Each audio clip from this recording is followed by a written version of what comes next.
అనంతపురం జిల్లా కళ్యాణదుర్గం పట్టణంలోని వాల్మీకి సుందరీకరణ పనులను ఎమ్మెల్యే అలిమినేని సురేంద్రబాబు పరిశీలించారు. అనంతరం వాల్మీకి సుందరీకరణ పనులు ఎలా జరుగుతున్నాయో అక్కడి కాంట్రాక్టర్ను అడిగి తెలుసుకున్నారు. ట్రాఫిక్ అంతరాయం లేకుండా వాహనాల రాకపోకలకు ఇబ్బందులు కలగకుండా అభివృద్ధి పనులు చేస్తున్నామన్నారు. ఎన్నికల సమయంలో ఇచ్చిన హామీల మేరకు మహర్షి వాల్మీకి కాంస్య విగ్రహం ఏర్పాటు చేస్తున్నామని తెలిపారు.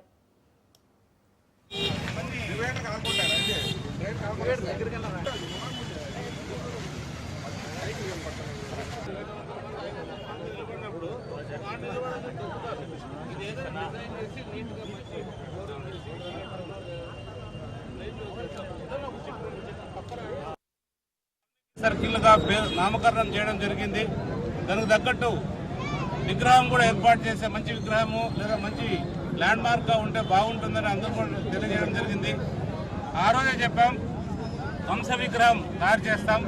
వంశ విగ్రహంతో వాల్మీకి విగ్రహం తయారు చేసి ఈ వాల్మీకి సర్కిల్లో పెట్టడం నిజంగా నేను అదృష్టంగా భావిస్తున్నా. విగ్రహానికి కూడా ఏర్పాట్లు పూర్తయ్యాయి, అది కూడా రెడీ అవుతుంది. అది ఎవరైతే అంబేద్కర్ విగ్రహం చేశారో విజయవాడలో, అంటే నాకు తెలిసి అది 50 అడుగులతోనో 70 అడుగులతోనో అంబేద్కర్ విగ్రహం విజయవాడ నడి రోడ్లో పెట్టారు.